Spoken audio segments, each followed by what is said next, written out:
Hello viewers, welcome to education and job corner.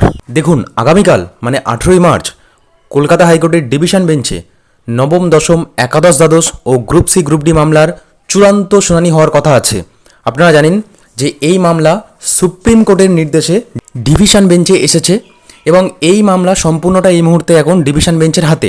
Division bench কী নির্দেশ দেয় এই সম্পূর্ণটা নির্ভর করছে CBI report, school service commission কী রিপোর্ট জমা দেয় এবং সর্বোপরি কলকাতা হাইকোর্টের ডিভিশন বেঞ্চের বিচারপতির নির্দেশ। আপনারা জানেন যে গত দিনের শুনানিতে বিচারপতি দেবাংশু বসাক পুরো প্যানেল নিয়ে একটি গুরুত্বপূর্ণ মন্তব্য করেছিলেন।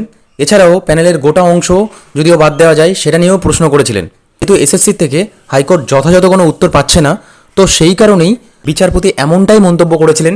কিন্তু তারপরে পরেই কিন্তু বিচারপতি বলেছিলেন যে যাতে ওএমআর পুনরায় মূল্যায়ন করা যায়, কারণ এই যে ওএমআর পুনরায় মূল্যায়ন করলে যাতে ম্যানিপুলেটেড ওএমআরগুলো যাতে বাদ দিয়ে দেওয়া যায়। তো এরকম নানান ধরনের প্রসঙ্গ হাইকোর্টে উঠেছিল। বিচারপতি এও বলে দিয়েছিলেন এগুলো কিন্তু সম্পূর্ণ প্রাথমিক আলোচনা, এগুলো কোনো ফাইনাল বা চূড়ান্ত সিদ্ধান্ত নয়।